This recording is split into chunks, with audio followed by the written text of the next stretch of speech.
কবিতাৰ শিৰোনাম ক্ষীণপদ।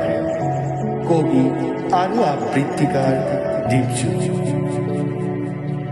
প্ৰকৃতিৰ কোলাতে আবদ্ধ হৈ আছে হাজাৰজনৰ হাজাৰটা সঠিক উজ্জ্বলতাৰ বাবে অপেক্ষা কৰোঁ মাথো জীৱনৰ ক্ষেত্ৰত।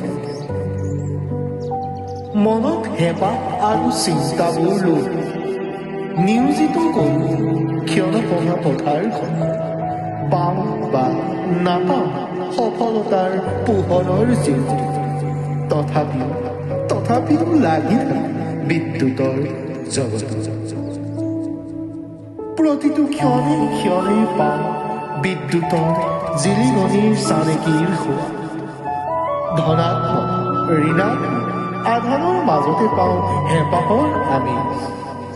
সময়ে দি যায় সময়ৰ চিন, লাগি আছো শিকি আছো আৰম্ভণিৰে বন্ধ। নিজৰ মাজত স্থাপন কৰিছো এজন বৈদ্যুতিক কৰ্মী ব্যক্তিৰ ৰূপে। গঢ়িব খুজিছো জীৱন ইলেক্ট্ৰিকেলৰ ব্যক্তি হৈ।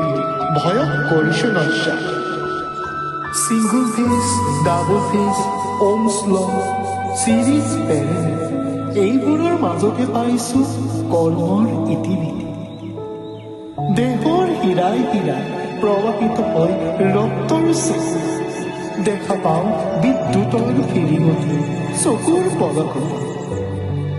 যদিও বিপদজনক তথাপিও ভাল পাওঁ ট্ৰান্সফৰ্মাৰ, ৰিলে, কণ্ট্ৰল পেনেলৰ চমক। চকুৰ প্ৰচাৰতে পৰি চাই হৈ যায় বহুজনৰ জীৱন। নিৰ্শেষ হৈ যোৱাৰ পাছতো পৰিয়ালটিয়ে তাকে লৈ বহুৰ মাজত। ভাগৰা নাই, ভাগৰি নপৰোঁ জীৱন সফলতাৰ যুদ্ধক্ষেত্ৰখনত। ক্ষণস্থায়ী হয় যদিও মগজুৰ চেতনা, তথাপিও লক্ষ্য মোৰ বিশ্বাসৰ দিশ।